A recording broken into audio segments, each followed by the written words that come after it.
Good morning. Morning. How's everybody doing? Great, good. All right, so welcome to the 7th annual Air Toxins Under the Big Sky Symposium.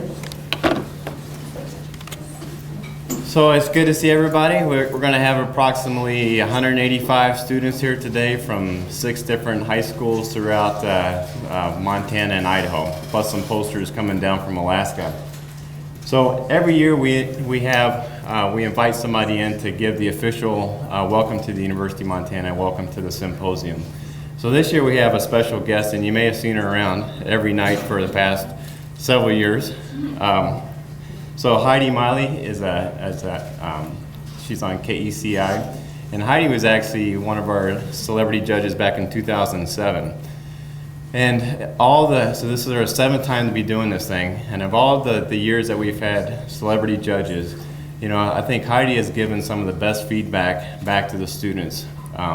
So she did a great job, and she can't stay for the day. She's actually teaching a class here on campus later this morning. But we've asked her to say a few words to you guys, the official welcomer for the 7th annual symposium. So Heidi Miley.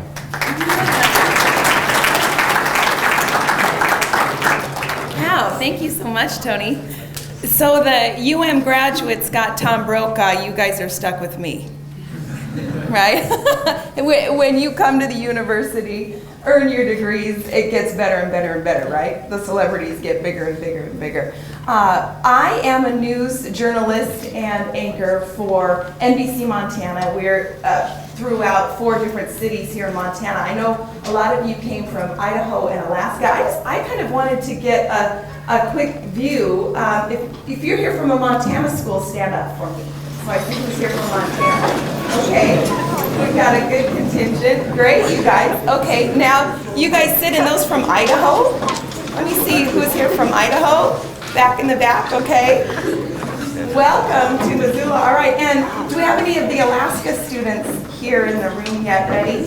Their posters are here. Oh, okay. Oh, yeah, they're standing up in Alaska as we speak. Oh, I see. Okay, great. So, we'll give them a shout out.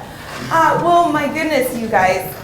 First off, in my profession, I have to talk about kids who maybe have gotten into a little bit of trouble, right? I don't get the luxury of always getting to talk about the great side of kids. So when I get invited to something like this and see these kind of achievements, this is the great part of my job, getting to see things you guys have been working on diligently all year with your peers and coming up with something that's, not only a fun project, but going to help others at the same time. So this is just a real joy for me.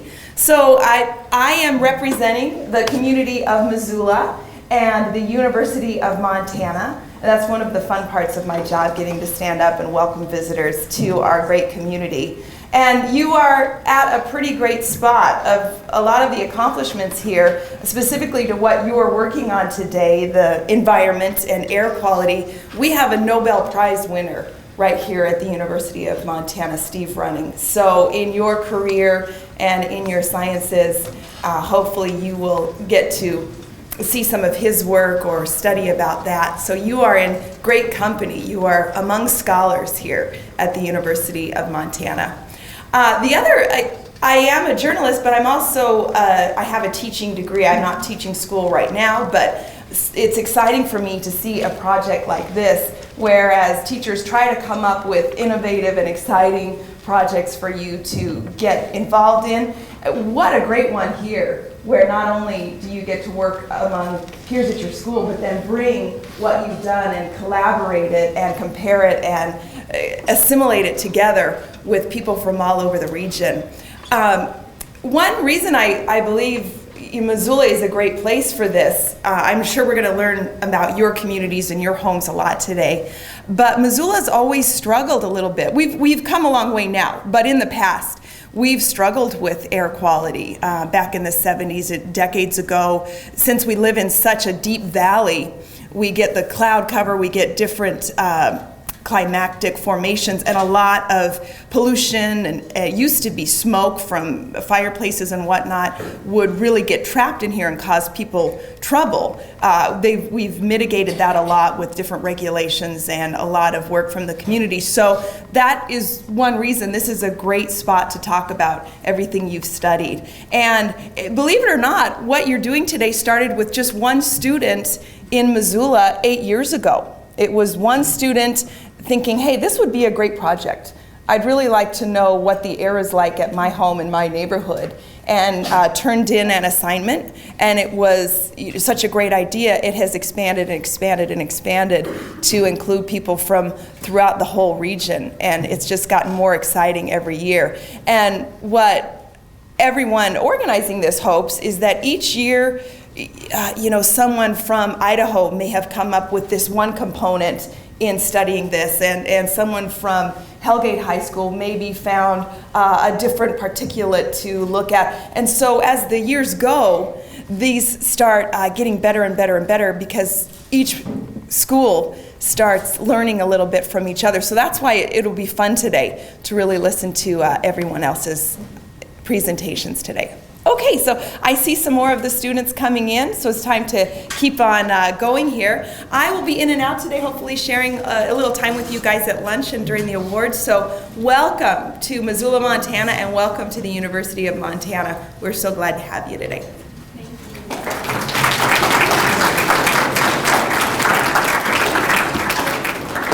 All right, so Heidi will be back after lunch or so, and she wanted to sit in on to see who won the best presentations and the best posters today. So I thought I would go through just briefly the agenda for this afternoon, and welcome Corvallis High School. Let's make good time today. So let's talk about what's going to happen today. So 9:45 to 11 o'clock, we have 9 presentations that we're going to do. Then we're going to take a quick 15-minute break, and then we're going to do the next 9 presentations from 11:15 to 12:30. Then we're going to take a lunch from 12:40 to 1:25, come back in here at 1:25, and we have to do evaluations that are just going to take a couple of minutes.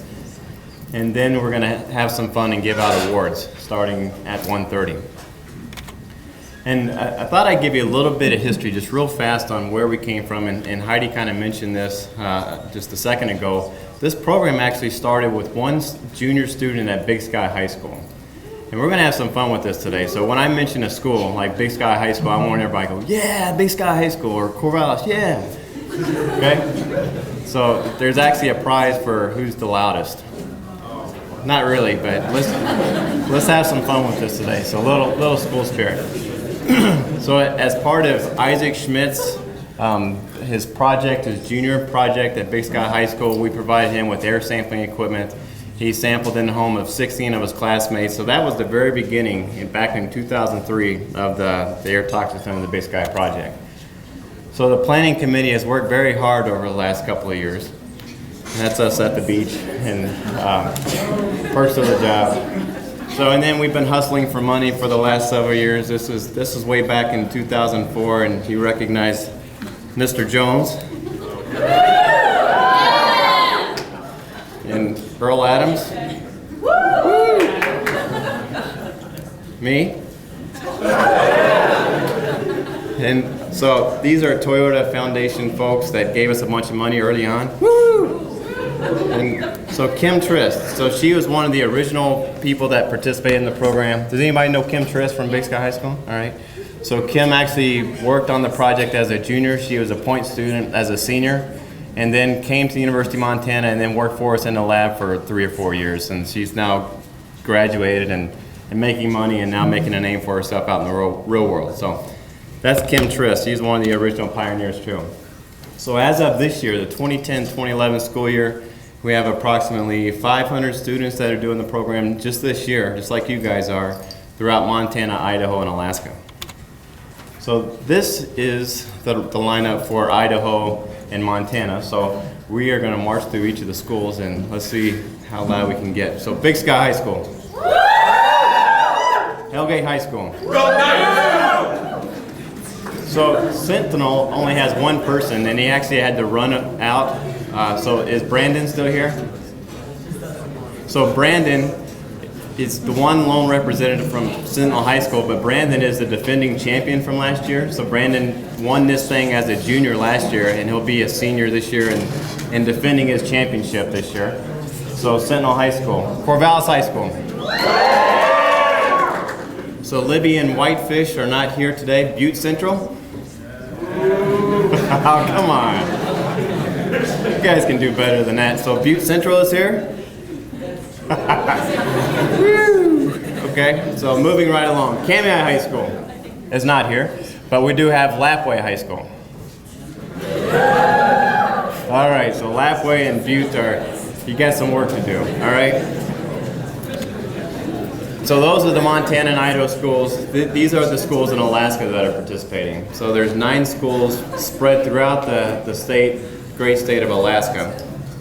And we don't have any people from Alaska here today, but we do have posters that are being judged.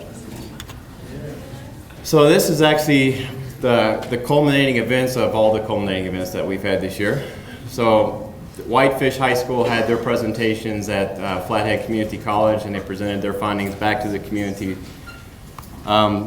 This is Desiree. Is Desiree in the room yet? So you'll see Desiree floating around.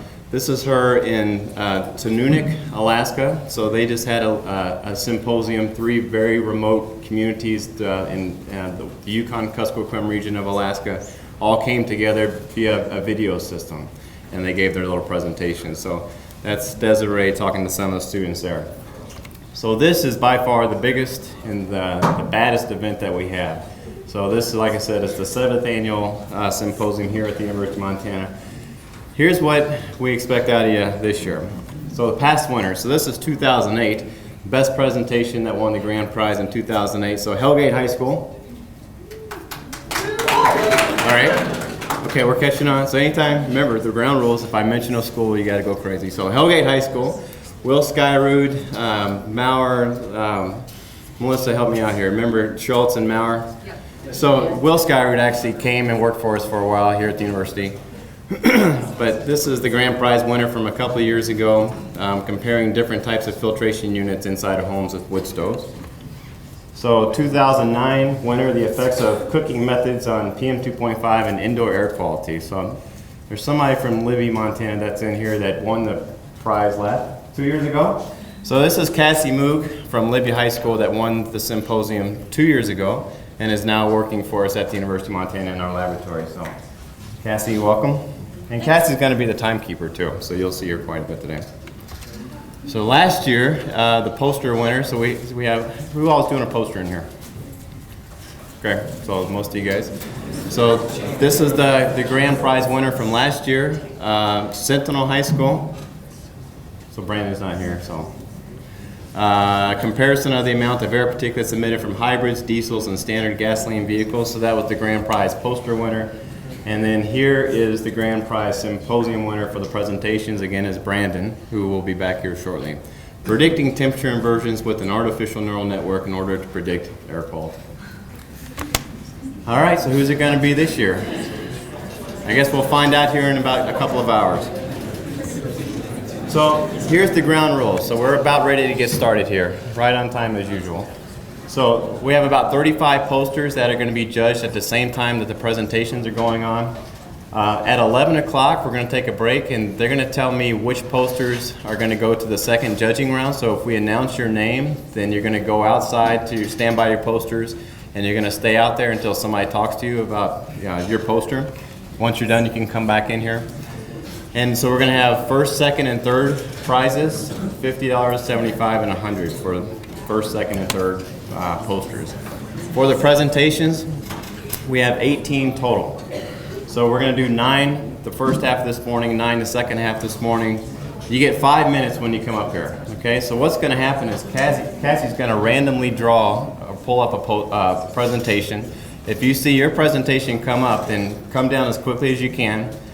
Once we show you how to use the microphone, then you'll have 5 minutes. At the end of 5 minutes, the lights come on and you start getting heckled.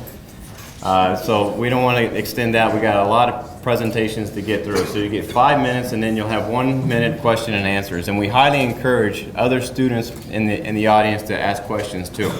Okay, don't just leave it to your celebrity judging panel. So if you have questions, please ask them. It makes it fun. So then we have $100 for third place, $125 for second place, and $150 for best presentation. And last year, Brandon won the $150. He was the only one in his group, so that was a nice payday for Brandon. So we're not going to judge the presentations. We have a panel of celebrity judges that are going to be judging your presentations. So let me just briefly introduce each and every one of them. So Ben Schmidt has been a presenter or a judge for, what, 6 years now, something like that. So Ben is, can you stand up and show them who you are? You probably, so you probably recognize Ben from TV also. Anytime there's an air pollution problem, they always ask Ben to stand up and take all the darts from the community. So Ben is, he works for the Missoula City County Health Department and since 1991, and he's pretty much the guru on air quality in the city of Missoula. So Don Sturley, stand up, or just tell everybody, wave to him. So Don is a professor here at University of Montana in the Department of Biomedical and Pharmaceutical Sciences. Him and Andrea Sturley, sitting directly to his right. She is another professor here in the Department of Biomedical and Pharmaceutical Sciences. So they've had long distinguished careers at Montana Tech and have come over here a couple of years ago and now are world famous professors working for us here at the University of Montana. So Aaron Yost. So Aaron is replacing Russ Thomas here this year. So I don't know if they're cheering for you or replacing Russ Thomas. So Russ actually was a judge for us for the past 6 years. He's one of the originals. So Aaron is a meteorologist for KPAX, and thank you for coming this year. And she's also an alumni of University of Montana. So she's majored in broadcast journalism, minored in communications. So a little plug for you there. Ian Marquand.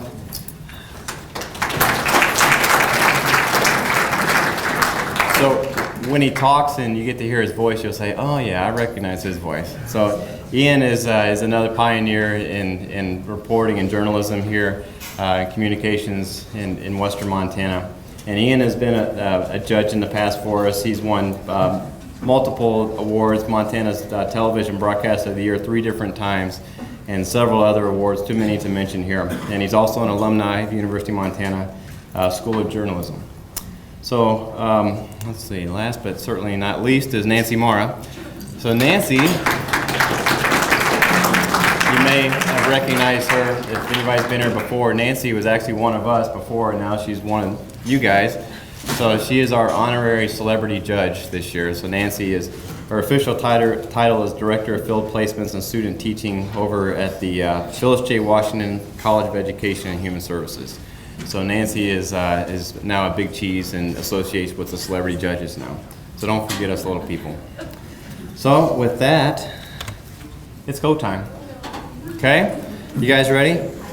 So here's what's going to happen. So Cassie is going to randomly pick a presentation, and then when you see a presentation come up, you come down, and then you'll have 5 minutes, okay? So let's get started. So Corvallis High School. It's okay to clap. So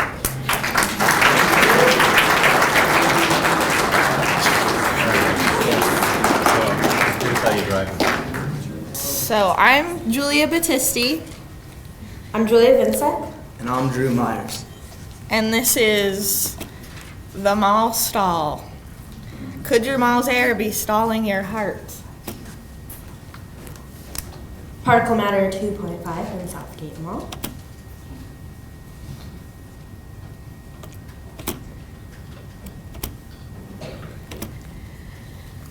All right, so when we were deciding what to base our experiment on, we wanted to pick something that would affect everyone, and especially us teens who spend a lot of time in shopping centers. And if any of you have been to the mall in Missoula, you know that some of the stores there are pretty smelly, and we asked ourselves, could these smells be affecting the quality of our air? So we hypothesized that the air quality will show big change in stores such as Hollister and the Pet Stop because of the pungent aromas and sprays. Okay. Procedure. We traveled to the Southgate Mall, Missoula, with the dust trap hidden in her purse. Just poking out to get a little bit of that bad air quality in it. We ran it for 15 minutes in the Pet Stop, Noodle Express, and Hollister.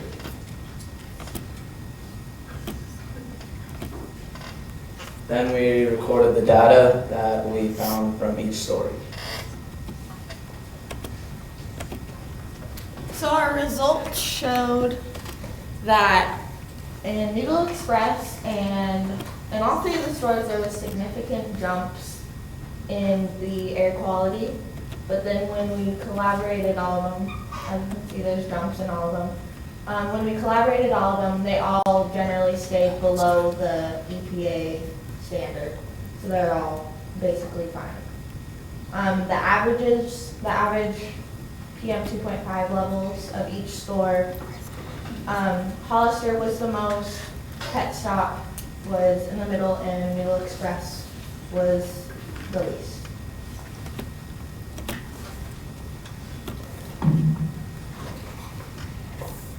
So we found that with everything taken into account, the change wasn't as big as we thought it was going to be.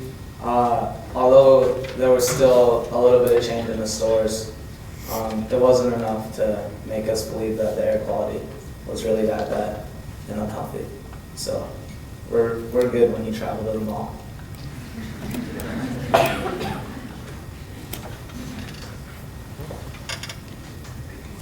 Okay, so we had just a couple of improvements to not just test the mall, but have something to compare it to, like someone's house or, other good air qualities.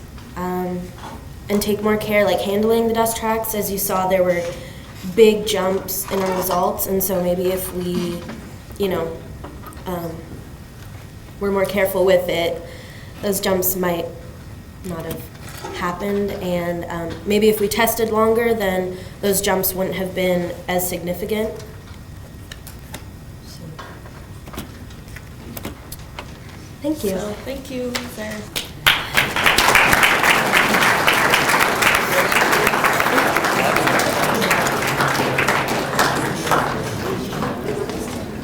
Any questions?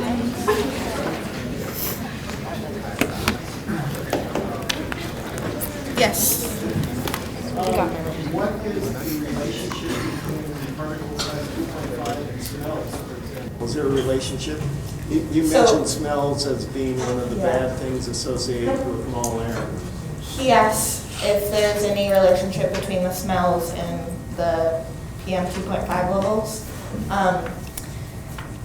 What we learned from Mr. Brock Hamill is that aromas and like spray stuff like that is different from PM 2.5s, but from what we've seen in the dust traps, it still picks up that. So I think that that comes into play in our results because that's what it showed on it. So does that answer the question? Sure. Yes. Can I see your first slide again? Yep.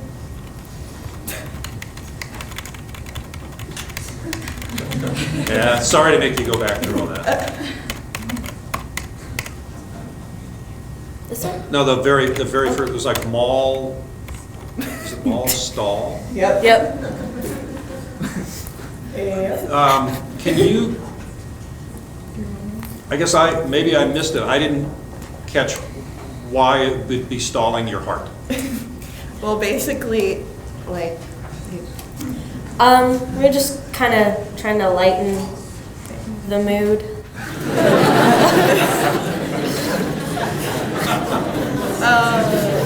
Get it started on a high note. Some laughter. And so was there a particular kind of particulate or aroma or something in the air that you were looking for that might give me a heart attack the next time I go to the mall?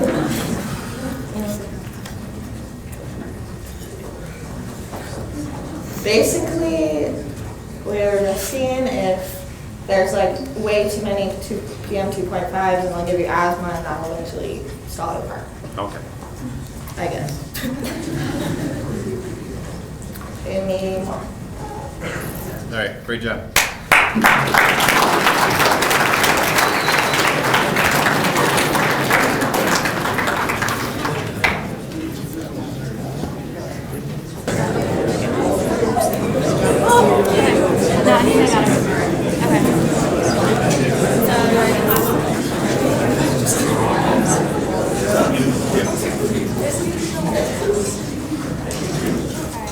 My name is Destiny Woodward, and we are from the Lapway High School.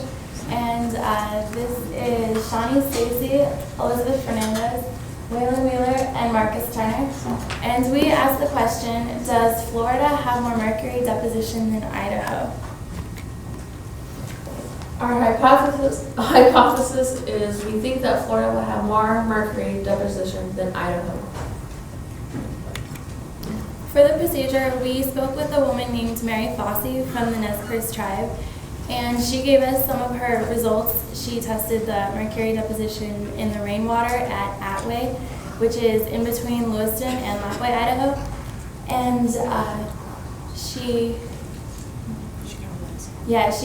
kind of helped us with that. And we also checked the Mercury Deposition Network website, and that showed us that so we took the average of Florida, the 3 spots in the Everglades, and we compared that to data from Craters of the Moon in Idaho, and we averaged that together, and basically it shows that Florida has much more mercury deposition than Idaho does, and we compared it from 2006 to 2009.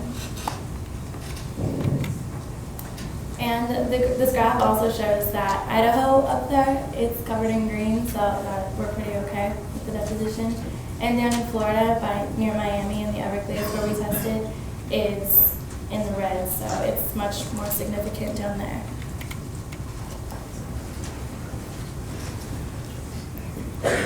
So we came to the conclusion that Idaho gets less mercury than Florida because of the storm weather that it gets. And as you could see on this map right here, the darker spots show more mercury deposition than the green. And the human health effects of mercury, the term mad as a hatter came from mercury poisoning because back in the Victorian era, the hatters would use mercury to felt the pelts that they were making the hats from. And the exposure to mercury caused many abnormalities and it caused them to act crazy. So like from things like Alice in Wonderland, the hatter's crazy. So it causes brain damage, brain fog, mental illness, you're prone to emotionality, you're prone to anger, you exhibit antisocial behavior, and you're often nervous. It also causes tremors, birth defects, infertility, poisoning, confused speech, and sometimes in the worst cases even death.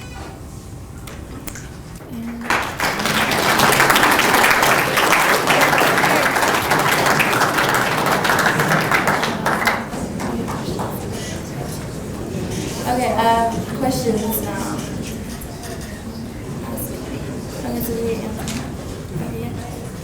Where did you get the mercury data? From the Mercury Deposition Network. It's a website that Mary Fossey from the tribe showed us, and you can actually log on there and see a lot of different information about air quality all throughout the United States. Do you know where mercury comes from in general? We get a lot of it from dental fillings. That's probably the biggest exposure now. It used to be more used in different technologies like light switches, but it's been reduced because we've discovered the mental health effects that it causes. And dirty coal even, and why it's relevant to us is it circulates through the precipitation in areas with more deposition, and it can get into our sea life, and that's where we get a lot of it from eating fish.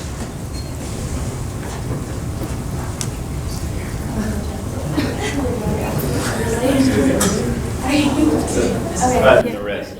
Yeah. So where, what causes the higher amounts of mercury in the waters? Like, why is Idaho so much less than Florida?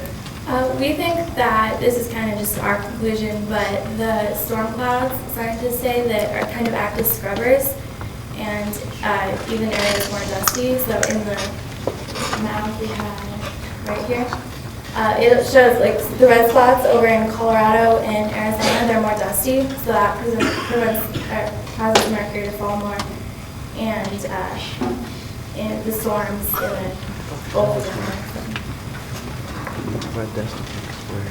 Yeah. Why Florida? We tested Florida because we just kind of wanted to show somewhere that had a lot of differences from Idaho and like climate and everything. Okay, good job.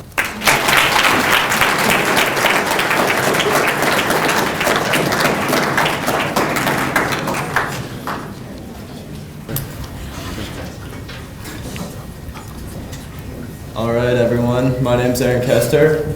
I'm Katie McKay. And I'm Natalie Zimmer.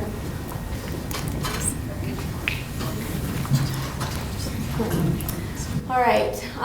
We did the air quality testing of a field environment versus a forested environment. And our secondary test was also to see how the particulate matter changed as seasons progressed.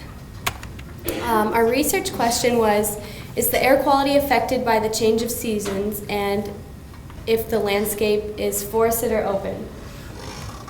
Our hypothesis was, we thought the air quality would be the least clean in the winter because of inversions, and also the air would be cleanest in the fall because flowers and leaves are not in bloom, and that it would be more clean in the open field because of airflow. The methods we used were tested 1 to 2 times a month for 6 months, and we tested at the same 2 marked locations and for 2 hours every time. And we also took pictures and logged the weather to see how it would affect our results. And both of our air quality machines were on raised platforms to get better results off the ground instead of picking up like dirt and leaves. All right, so this is to answer our primary question as the seasons change, and this is a graph of the field results, the field average, minimum, and maximum of each test date, and each test date is each point. Yeah, you can show. So our hypothesis was wrong. The air quality, our first test was in the fall in October, and so it was actually pretty high, and as you can see, it was pretty clean through the winter months, and then as it started to warm up, our test date in March, it spiked again. And then, so this is the field results, and it shows relatively the same sort of graph. It was high in the fall, low in the winter, and then spiked again. We think there was a calibration problem when we tested on March 20th because all the tests were really low, and so we think that something was just wrong with that. Okay, so this graph answers our secondary question, which compares the forest to the field. And is this the real one? Okay, so as you can see, the red is the forest, and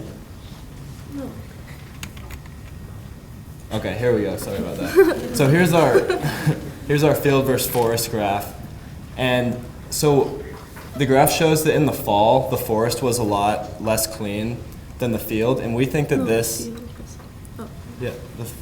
the forest was less clean than the field, and we think that this was because during the fall we have a lot of leaves falling, and all the leaves are starting to dry out in the forest, and everything's cracking, and there's a lot of dirt and dust flying around, and it's usually a little windier.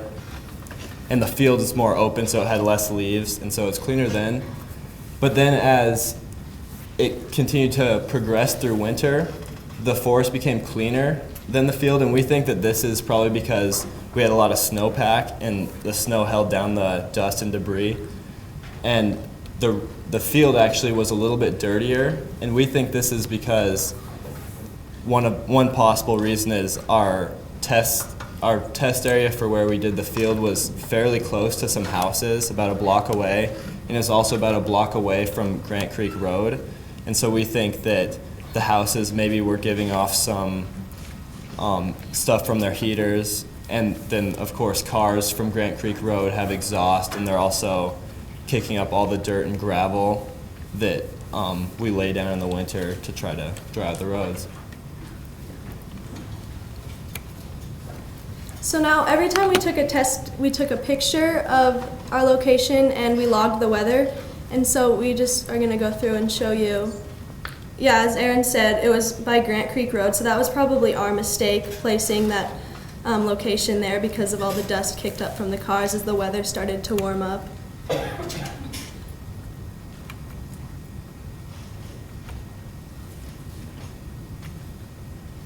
And this is the day that we think we had the calibration issue.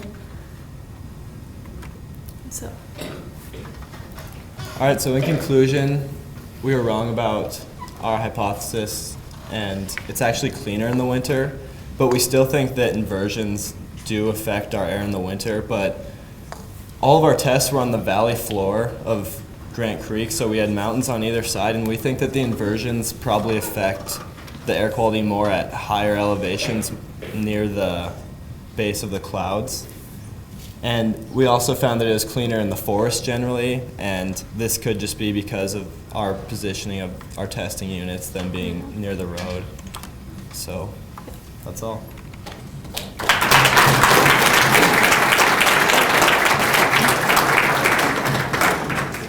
Are there any questions? What kind of an instrument are you using for testing? We use 2 dust tracks. Are they specific to any particle size? Do they filter out any sizes? Yeah, PM 2.5. So they won't pick up larger particles than that? I don't think so, no. Do you think the fact that it was rainy on March 19th and 20th could have, instead of having a calibration error, did the rain just sort of wash the air clean on this that day? It's possible. I mean, I guess we don't really know enough about it, but the ground being wet could have kept particles from going into the air, I guess. Yeah, and also on both of our sunny test dates, when it was really hot, the weather, we had a spike in air quality, so we think that probably affected, more dry, the sun dried up the road, and so the particles were blown around, and so yeah. And Grant Creek Road is busy, so cars are constantly driving by, and that could be a possibility of the roads getting dirty in the winter and then the dust getting kicked up, since it was in close proximity to the road, one of our so that was our mistake. dust tracks. Any other? Thank you. Yeah, thanks.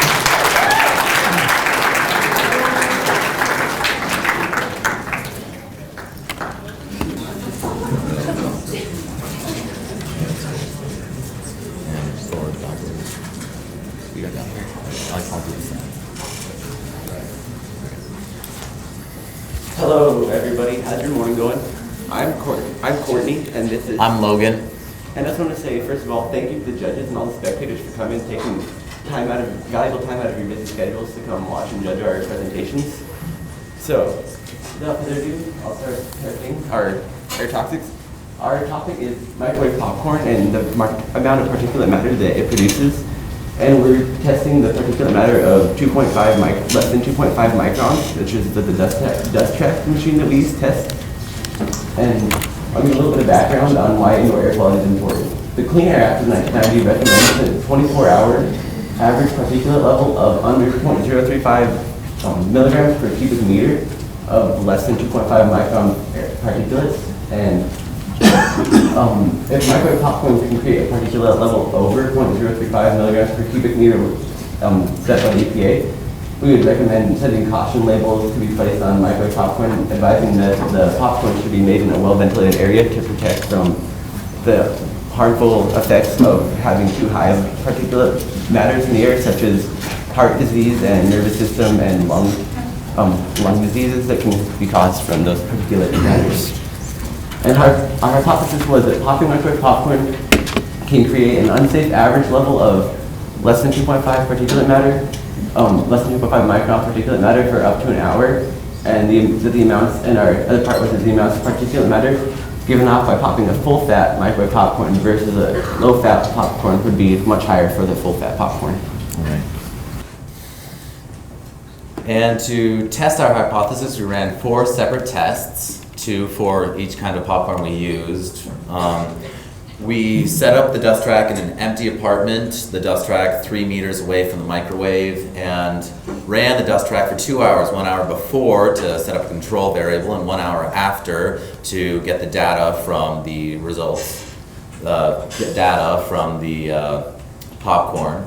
And so here's some photos of our experiment. We used, for a low-fat brand, Boy Scouts Butter Light Popcorn, and our high-fat brand, Jolly Time Blasto Butter Ultimate Theater Style Popcorn. So the low-fat brand, the Boy Scouts popcorn, had 7 grams of fat per bag, while the high-fat popcorn had 36 grams of fat per bag. So about 5 times greater. And so the data, the low-fat popcorn in the mid-size apartment, we tested in a mid-size apartment and a studio apartment to get a greater variety of data. And so the low-fat popcorn in the mid-size apartment only brought the particulate levels up to an unsafe level for about 5 minutes, while the high-fat popcorn. And this blue line here is the 0.035 level for unsafe for a 24-hour period, which is obviously over for a few minutes, but not very long. The high fats in the mid-size apartment brought the levels above the safe for about an hour. The low fat in the studio apartment brought levels above the EPA recommendation for almost 30 minutes, which is still not quite healthy. And the high fat in the studio apartment brought it up for about over an hour, and that's obviously unsafe levels of particulate matter in the air. So we proved both parts of our hypothesis. Popcorn does create unsafe levels of particulate matter in the air, and microwave pop, and there is a difference between low fat and high fat popcorn. The low fat popcorn creates less particulates in the air. And so we recommend, based on these findings, that a warning could be put on microwave popcorn to say that it needs to be popped in a well-ventilated area, and that low-fat popcorn is not only healthy for you in a nutritional sense, it's also healthy for you in an atmospheric sense. However, it's possible that there could be a regression to the mean after further testing. And so here's our works cited, the PMs, the particulate standards by the EPA from their website. Thank you.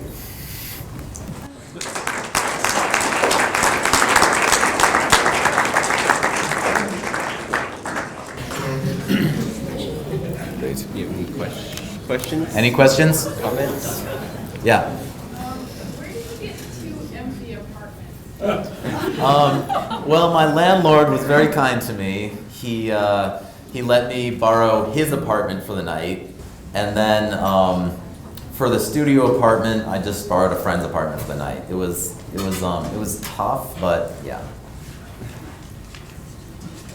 Which popcorn was better? Tasted better?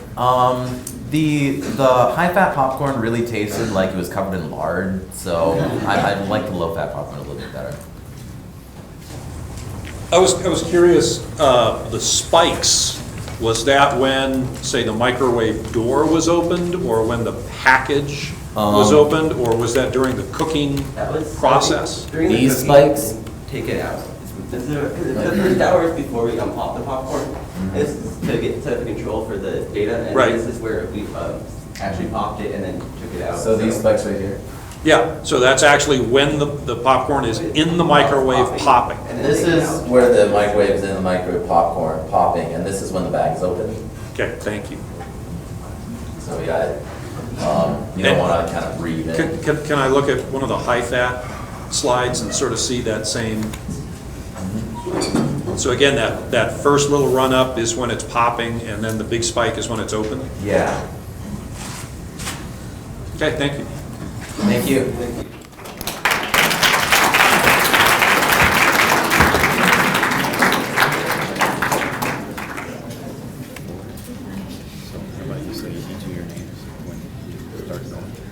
identify them, so you can, right? So that's fine. Cool. All right. No. All right, hi, I'm Lauren Claremont. Dries Cooper, Chantil Edwards. And we're from Corvallis High School, and we want to know, do you know your air? It's the air quality between a home and a movie theater.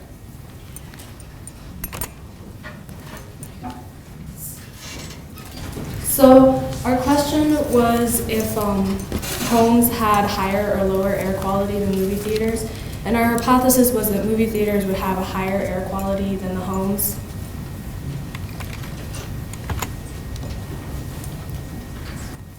Our first step in order to test our hypothesis was to acquire the air quality machine from our school and watch the video explaining how to set up the machine and save the data.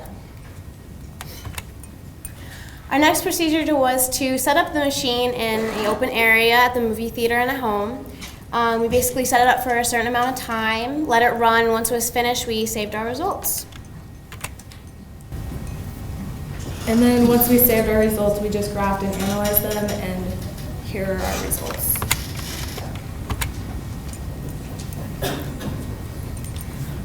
Our first test was in the home, and this was the air quality of Hamilton during the same day, and it was fairly good.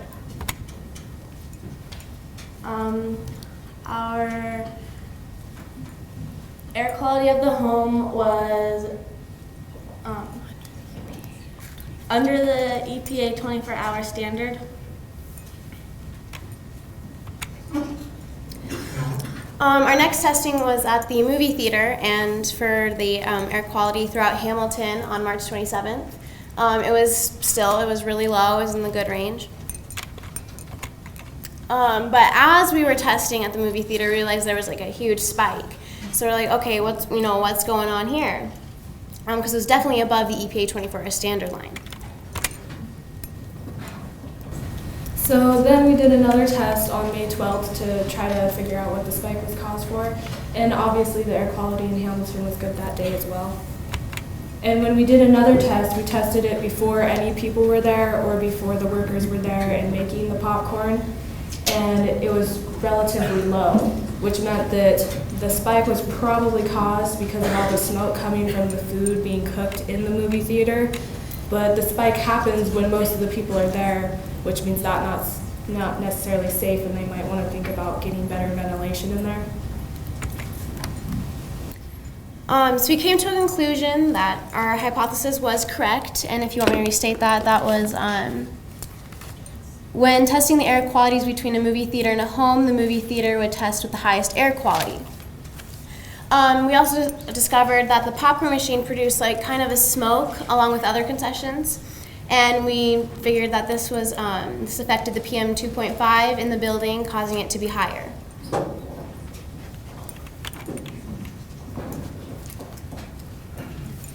We could have improved by setting the dust tracks for the same amount of time and to do it maybe on the same day so the levels of the air were the same in Hamilton.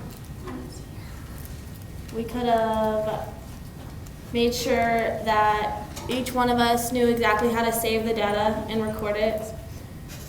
And we should have thought of testing the air quality of the movie theater before and after the concessions were opened. So if you have any questions, feel free to ask.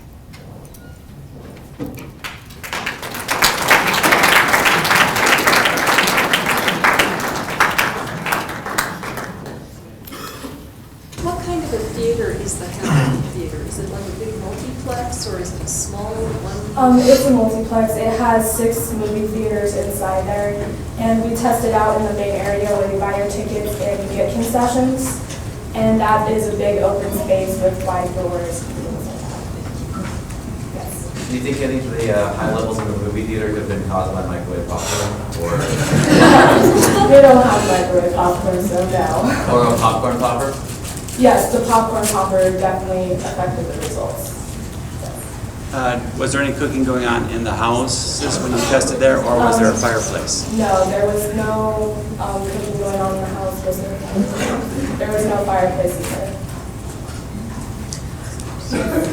Do you think every house is going to be the same? I mean, would it be better to take it in many different houses and average those, or is one house going to be the same as the next house? So you basically asked what about testing in different houses, because each house is different. That actually is a good idea. It's probably one of the things we could put on our improvement list. But we did a non-smoking house, just a regular non-smoking. No, there's nothing being cooked, no fireplace. But it would have been neat to test it in the house, whether if they were smoking or if there was dinner being made. So yeah, we probably could have done that. Well, it seems a regular house would include at least 2 meals being cooked. Because it looked like you ran the dust trap for how many hours in the house? How many hours was it?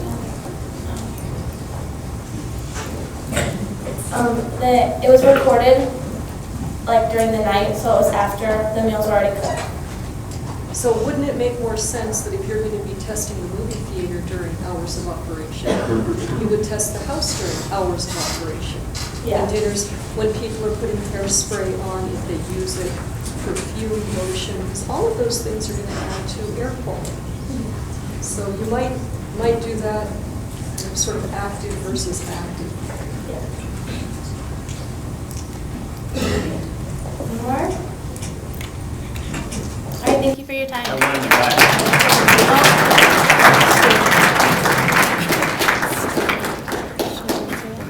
All right. I was just curious how close the testing areas were. What? How close were the testing areas to each other?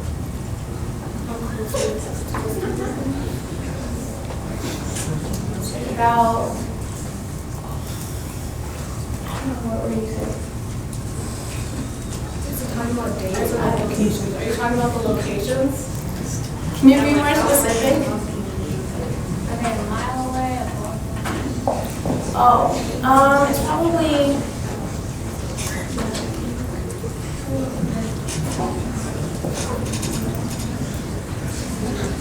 like 15-mile difference. Okay, great job.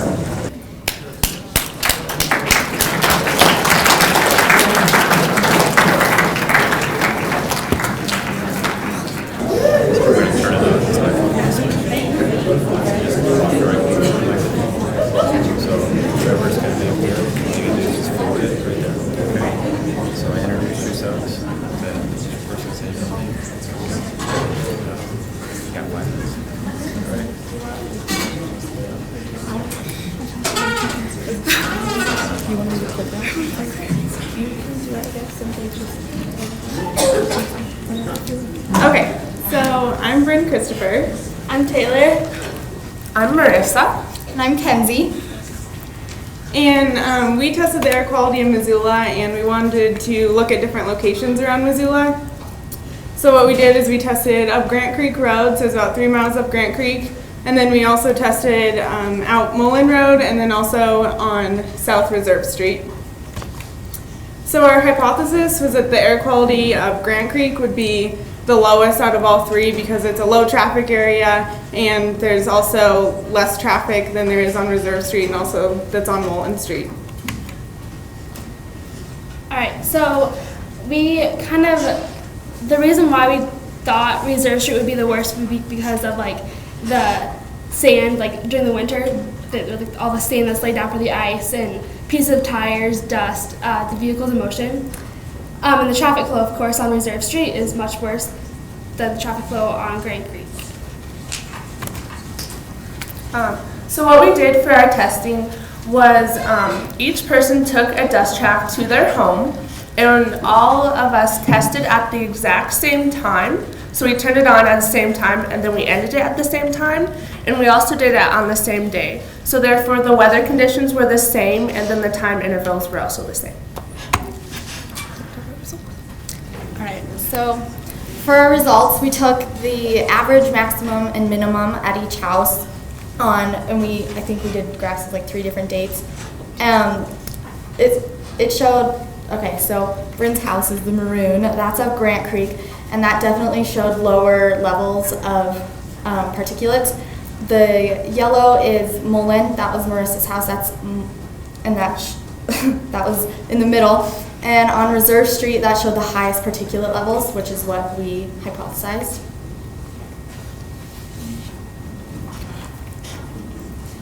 So this is the second date that we tested, which was on December 8th. And same thing, my house is the purple, and that was up Grant Creek, and it had the lowest, and the average was actually 0 because it was a negative particulate level. And then Marissa's again was in the middle, which was out Mullen, and again down Reserve Street had the worst air quality. Alright, so we came to the conclusion that our hypothesis was correct because Kenzie's house over on Reserve Street was the worst particulate matter, and then Bryn's house over up Grand Creek was like lowest. So during our testing, we had many challenges and complications. We had a challenge making sure that everyone turned on and turned off their dust track at the exact same time. And we also had some technical difficulties. One of the dust tracks did not collect our data that we were going to use. And we also had some missing data and incomplete data. So thank you, and are there any questions?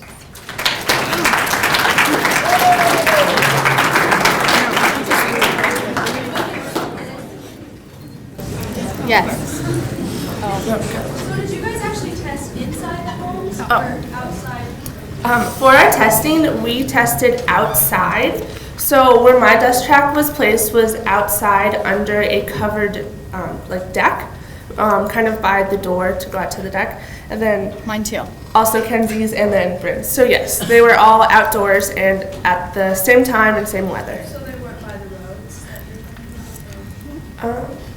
Well, not necessarily right next to it, but in close enough proximity. Yeah, and that was kind of part of our hypothesis was we talked about the traffic flow, and we kind of hypothesized that Kenzie's would also be greater because she does live near a road that is highly more populated than Mullen or Grand Creek. I think your results may have been different because you don't necessarily live right next to the road, you live maybe a little bit away. Because I know Kurt house is a little bit away from the road. Sorry. No, yeah, that's kind of why we thought that my house up Grant Creek would be the best air quality, because I don't think any of us necessarily live right next to the road, so we were a little bit away. So that's kind of why we thought mine would be the best, because even though Grant Creek does get traffic, it's not as significant as, say, Reserve Street or Mullen. So, yes. So what is a negative result? We weren't really sure. A lot of my data, and especially some that her dust track was our problem one and didn't really work, so we just threw out all of her data because it was different. So our negative data we weren't really quite sure on, and it would spike and it kind of went, I don't know. We weren't really sure on that. So the average ended up being at 0 because it was a little bit above and a little bit below. So was the Reserve Street data, did that approach action levels set by EPA?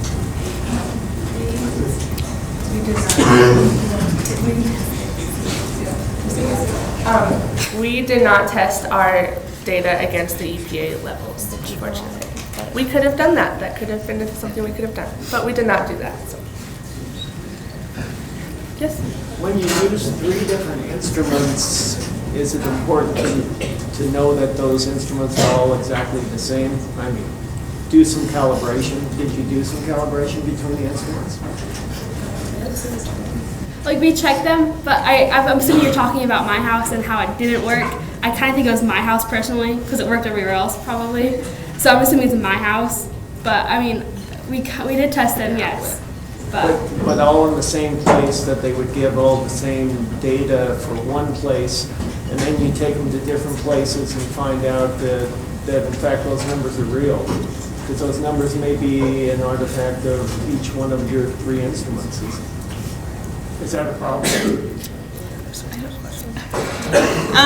We didn't really think of that. We didn't really find it to be a problem, so we're not really sure. But yeah, we didn't find it to be a problem. Our numbers tended to be constant, so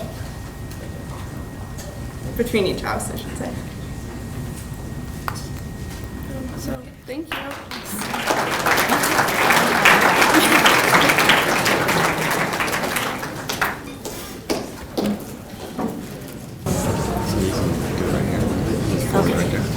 So when we get ready, you're going to put the switch on and just speak directly into the microphone and introduce yourself. Okay.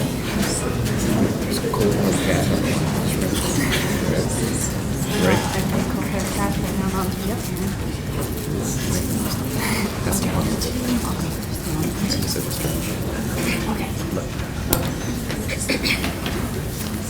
My name is Nikki Brown and I'm a junior at Corvallis High School. And my name is Aspen Evans. I am also a junior at Corvallis High School.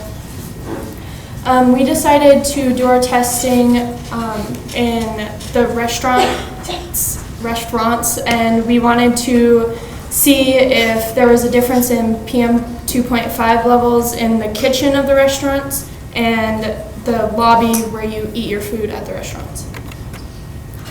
And the purpose of our experiment was to use the technology of the dust track and test the PM 2.5 levels in the restaurants where, fast food restaurants where teenagers usually work.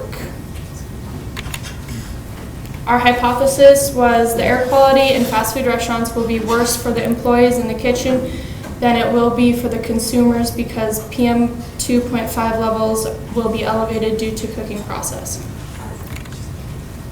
Procedure. First, we tested the dust track in the kitchen area for 3 hours, and then we tested it in the lobby for also 3 hours, and then we collected and analyzed our data.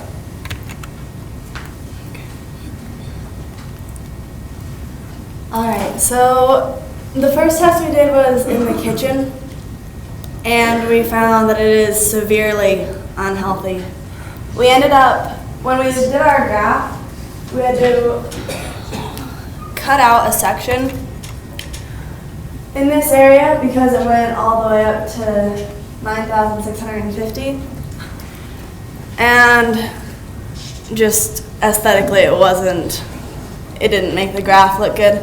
But we noticed right around this time, right around 4 o'clock, is when our cooks changed. So up until 4 o'clock, we had a cook that had been working there since the restaurant opened, and after that, we had a cook that had been working there for about a month.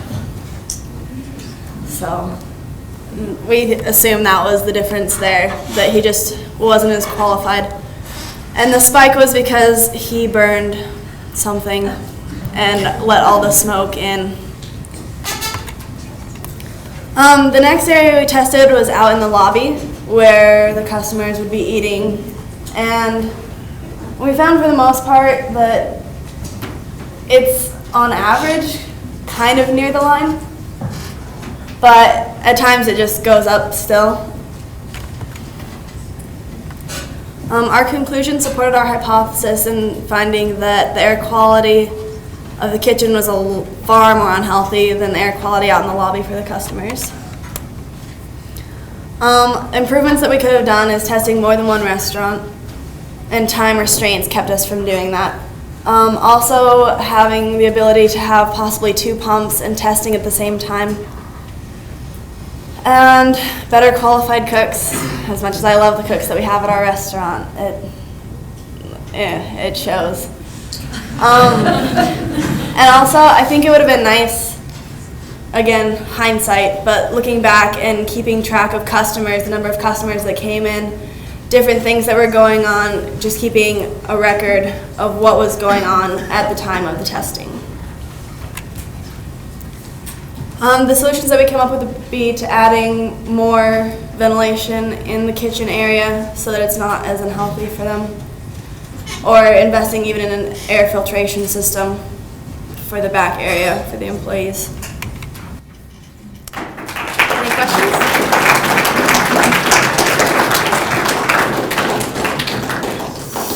Yeah, go ahead. What was like the business like? 'Cause I work with Montana Club, and I know there's like due to Fox 5 o'clock here, it's pretty much dead in there. There's no one eating, there's no cooking going on. So like after 5, it gets really busy. So does that have an effect on time-wise for that graph? It definitely could, because the time period that we would have been testing, the more busy would have been out with the lobby, out with the customers. So that's where it would have been nice to be able to have 2 pumps going at the same time so we could have tested. But we only have 1 at our school, so yeah. And where did you test, like, because I know it would probably be worse at like a fast food restaurant than like in a sit down. Yeah, we were only able to test at a fast food restaurant, so it did have, that was a nice picture of a fast food kitchen. Ours doesn't look that nice anymore. But, so it's, my guess is that it would be a lot healthier at a nice sit down than at a fast food where there's a lot of other things going on. So kind of to refer back to the question here, it seemed like the, if you will, the ambient levels in the kitchen really weren't that bad. It was just when the cooking actually started. And yes, you had an anecdotal incident with something getting burned. But I guess in general, how would you assess the kitchen when it's quiet? It wasn't too bad. For the most part, like with you saw with the better, more qualified cook, the levels were pretty low. They were still above where you're supposed to be at the majority of the time, but they weren't to the point where it was as unhealthy. On average, it's pretty good in there, but I mean, that kind of stuff happens probably more often than it should for the health of the employees. And was food being prepared during that time when it was relatively low? Yeah. Okay. So it was just, I hate to place the blame, but it really was on one not so good cook. Yeah. Interesting, thanks. So is the problem with the air quality in the restaurant, or is the problem with the quality of the cooks? I mean, for the most part, are they actually pretty safe? I think for the most part, it's probably just, I think it's probably pretty safe. I mean, you saw the crazy spikes, but I think all in all, it's not the problem of the restaurant. It's more what is going on in the back area. Okay, great job. Thank you. Thank you.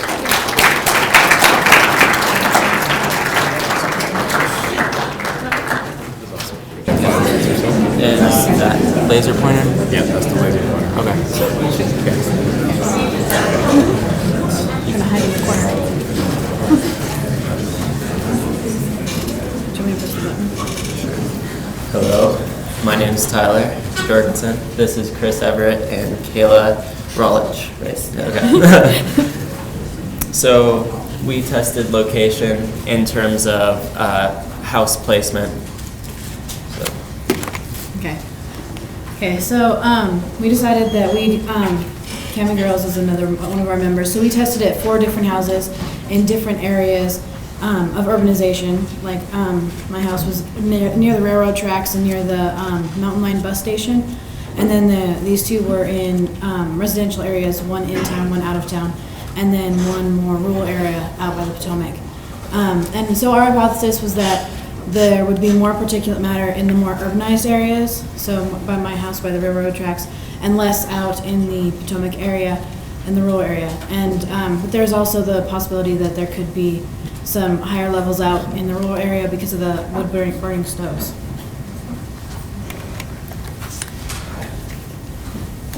Hello. When we were testing, we were thinking about like what would affect the levels outside of our homes, and obviously the weather is a really big factor. If it's raining or if it's sunny or windy, and then human activity. When you test it, that will determine human activity, such as like the number of cars, so the amount of exhaust in the air, and the location, which is what we're testing for, is the major factor. Okay, here's some background info. There's inhalable coarse particles and fine particles. We are testing fine particles, which is the PM 2.5. And there's the standard for over a 24-hour period is 35 micrograms per meter cubed. So if you're exposed to that for a 24-hour period, you are at risk of like heart disease, nervous problems, stuff like that.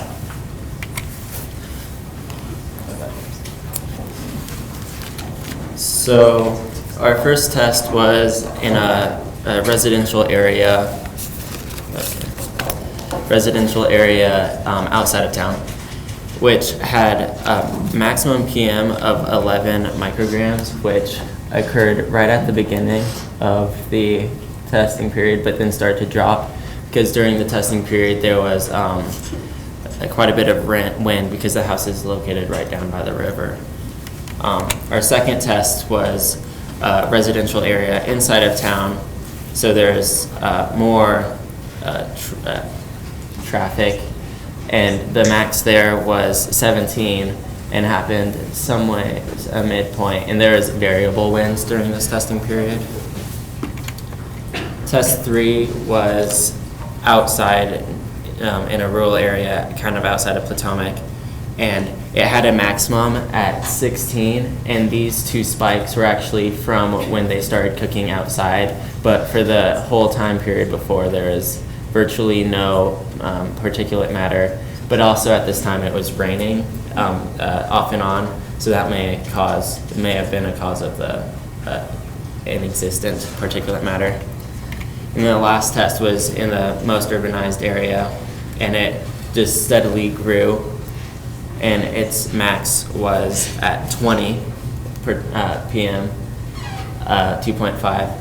However, the standard is 35, and none of the areas actually got that high. And we couldn't test at the same day because we only had one dust tract, but we did test at similar times, but that kind of made it so the weather wasn't the exact same at every test.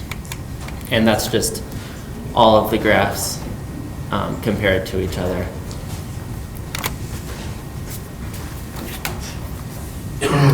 Okay, so our conclusion is that we were right, our hypothesis was right, that the house in Potomac, the rural area, had less particulate matter, and we only saw spikes due to cooking on a grill. And, yeah. Oh. Any questions?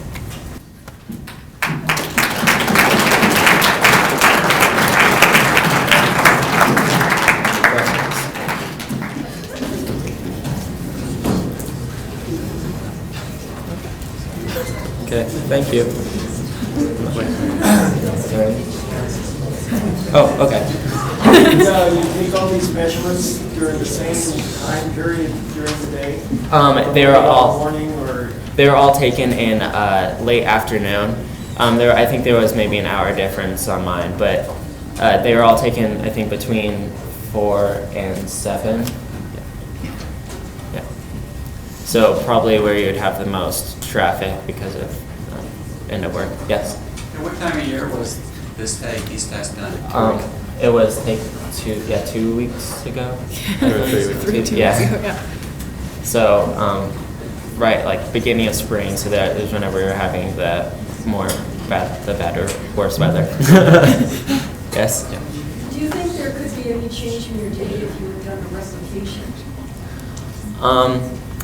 I think there would be, just because the weather would probably be different, and also I think in the season in the more urbanized areas it would be worse because we have inversions and air quality is just already worse during the winter near urbanized areas.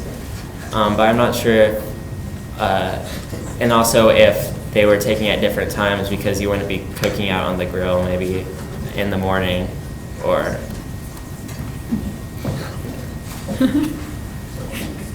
Any other questions? Thank you.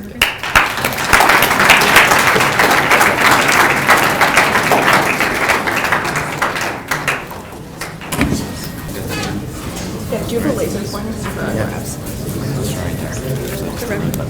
Okay, perfect. So just, you got 5 minutes, okay? And just introduce yourselves when you click on. Okay, so it's talking like. Yeah. Hi, my name's Hannah Wilstein. I'm Addie. I'm Jonah. And we tested the effectiveness of air purifiers in a home. And Lindsay and Natalie couldn't be here because it's senior service day at our school. So for some background, the air quality index runs from 0 to 500, and it measures particulate matter and how you need it to, what the healthy levels are. And anything over 150, people will start to feel symptoms of air pollution.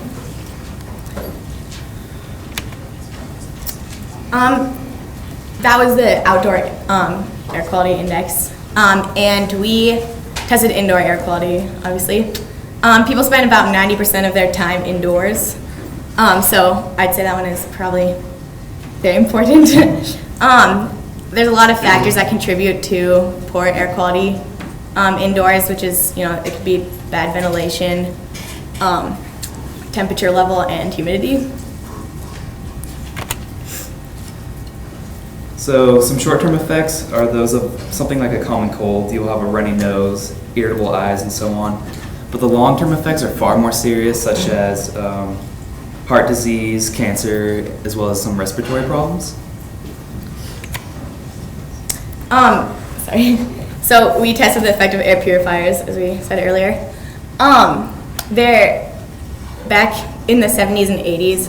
People started to become more concerned with air pollution, and the first air purifiers were pretty bulky, hard to use, and of course they've developed. They're now better. So we hypothesized that when the air purifier is turned on, the level of particulate matter in the air will decrease over time. That's a picture of it. Yeah, and Yes, this is that's the so- type of air filter we use. Yeah, the university provided the filtrate for us. So for our experiment, we chose 3 rooms of a similar size in one house. Then we ran the dust track for 4 hours without the filter, and then we turned the filter on for another 4 hours while running the dust track. Then we recorded our data and compared the 3 rooms. So the first graph is in a master bedroom. It's on the first floor. Sure. And so, as you can see, there's a big spike here. It went over, when it was about at the 35 or whatever. And the spike was when the family cooked dinner. And as the filtrate system was activated, it went down. I don't know if that's due to the filter system or not. Here, the family was walking around the house and they left. So, I mean, it started very close to 0 anyways, and ended pretty low also. Here you go. So this was the bedroom on the second floor, and the scale on this graph is different because the particulate matter is a lot lower in this room, and you couldn't see it if we had the same scale as the earlier graph. So the only spike is when the family made cookies, and then it went down after the filtrate system activated.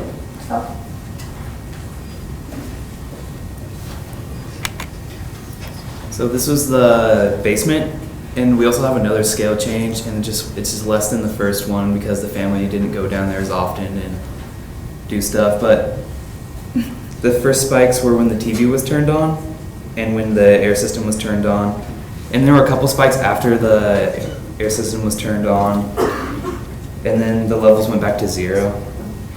So it's unclear if the filtrate system did that or if it was other variables. So overall, the air filter did lower the particulate matter in the rooms, and a lot of the rooms had really small particulate matter, so we don't know if it was the little traffic in the room or the filter. And the size of each room may have affected the filter. Oh, and some other variables we encountered were the floors that the room was on and the time of day and the activity of the family, which we couldn't control. So yeah, basically it was pretty much effective. Over time, I guess a filtering system would probably, diminish health effects on a family. And yeah, in the future we should test for room size. Okay.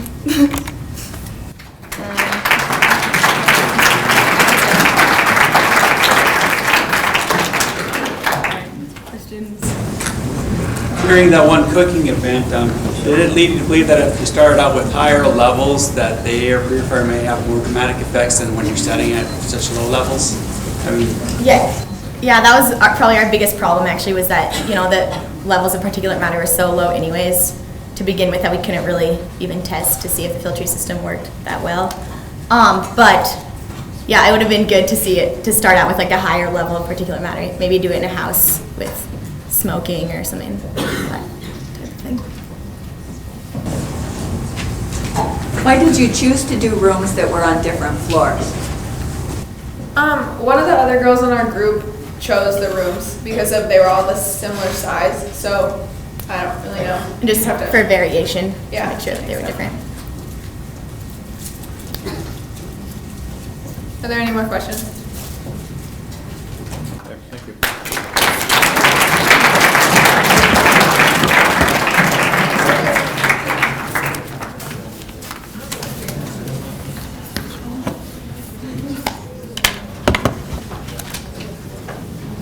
Okay, so that wraps up the first 9 presentations that we have today. We have 9 more to get through. So let me announce the top 6 posters, from which we'll pick the top 3, first, second, third prizes, plus 3 honorable mentions. So this is in no particular order. So let's see, does wet wood produce more harmful smoke? Kamoli from Hoona High School, there in Alaska. Measuring PM around dogs and donkeys. Palmer High School from Alaska. Dusting off the weights. Walter, Blackston, and Ungaretti, right? Okay, so heating systems in homes. Nancy, Redfern, and Kelly. And medical facility, Jessup, and Watt. And then the last one, are all air fresheners created equal? Taylor Uttenberg from Palmer, Alaska. So here's the deal. So if your poster was called, you're going to wait out there, go stand by your poster, and at 11:15 you're going to start being interviewed by the judges out there. Everybody else, please come back and let's get started at let's say 11:20.